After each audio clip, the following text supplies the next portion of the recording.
ඔයත් සල්ලි හොයන්න රෑක් දවාලක් නැතුව මහන්සි වෙනවද? කොච්චර මහන්සිලා සල්ලි හෙව්වත් ඔයාට තියෙන සල්ලි ප්‍රශ්න ඔයාට තාම විසඳ ගන්න බැරි වුණා නේද? ඔයා හැම වෙලාවෙම කල්පනා කරන්නේ මම කොහොමද තව අලුතෙන් සල්ලි හොයන්නේ? මම කොහොමද මේ ප්‍රශ්න ටික විසඳගන්නේ කියලා.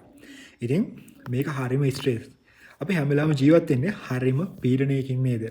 ඉතින් මේ ප්‍රශ්න ටික මටත් තියෙනවා. මට විතරක් නෙවෙයි. ලංකාවෙන් 95%කටම මේ ප්‍රශ්නේ අනිවාර්යයෙන්ම තියෙනවා.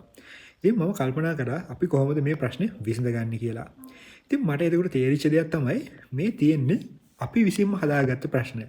එහෙනම් මේ ප්‍රශ්නේ විසඳගන්න පුළුවන් අපිට විතරමයි. ඉතින් මේ ගැන තවත් හොයලා බලද්දි මට තේරිච්ච දෙයක් තමයි අපිට වැදගත් දෙයක් මගහැරලා තියෙනවා. ඒ තමයි personal finance. ඉතින් අපිට හැමෝම කියන්නේ සල්ලි හම්බ කරන්න කියලා විතරයි. ඒත් අපිට කවුරුත් කියන්නේ නැහැ අපි කොහොමද අපි හරියට හම්බ කරපු සල්ලි ටික මැනේජ් කරගන්නේ කියලා. ඉතින් අවුරුදු 13ක් ඉස්කෝලේ ගිහිල්ලා තව අවුරුදු 4ක් කැම්පස් ගිහිල්ලා මේ කොහෙන්වත් මේ දේවල් ගැන දැනුම අපිට කියලා දීලා නැහැ. ඉතින් මම හිතනවා අපි කොච්චර සල්ලි හම්බ කරත් අපිට මේ හම්බ කරන සල්ලි අපි හරියට මැනේජ් කරන්න දන්නේ නැත්තම් අපිට කවදාවත් ගොඩ යන්න බෑ. ඒ කියන්නේ අපිට මේ තියෙන ප්‍රශ්න ටික විසඳ ගන්න බෑ කියලා. ඉතින් මේ නිසා මම හිතුවා personal finance ගැන අනිවාර්යයෙන්ම මම ඉගෙන ගන්න ඕනේ කියලා.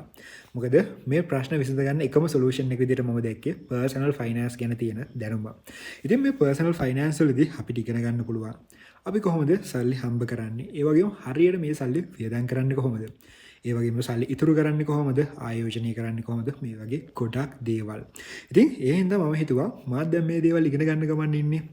ඉතින් මම ඉගෙන ගන්න දේවල් ඔයාලත් එක්කත් ෂෙයා කරගන්නවා කියලා. ඉතින් මොකද මම මේ Money Master Sri Lanka app එක මම ඩෙවලොප් කරේ ඔයාලගේ සල්ලි ප්‍රශ්න විසඳ ගන්නමයි. ඉතින් app එකෙන් එහාට ගිහිල්ලා මේ ගැන knowledge එකත් මම ඔයාලත් එක්ක ෂෙයා කරගන්න අද ඉඳලා try කරනවා. ඉතින් ඇත්තටම ඔයා හරියට personal finance ඉගෙන ගත්තොත් ඔයාට පුළුවන් ඇත්තටම ඔයාට තියෙන සල්ලි ප්‍රශ්න සැලකිය යුතු ප්‍රමාණයකින් අඩු කරගන්න. මොකද මම කිව්වා මේ ප්‍රශ්න ඔයා නිර්මාණය කරගත්ත ප්‍රශ්නමයි. ඉතින් ඔයාට වෙන කවුරුත් හදපු ප්‍රශ්න නෙවෙයි.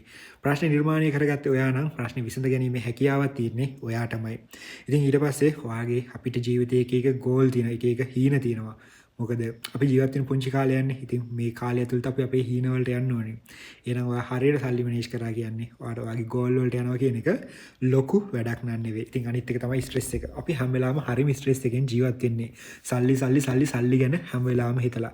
ඉතින් ඔයා මේ personal finance ඉගෙන ගත්තොත් ඔයාට පුළුවන් අනිවාර්යයෙන්ම ඔයාට තියෙන ස්ට්‍රෙස් එක සැලකිය යුතු ප්‍රමාණයකින් අඩු කරගන්න. ඉතින් ඔයත් මේ දේවල් ඉගෙන ගන්න කැමති නම් අනිවාර්යයෙන්ම වීඩියෝ එකට ලයික් එකක් දාලා මාව ෆලෝ කරලා තියාගන්නත්. අවතක් කරන්න එපා.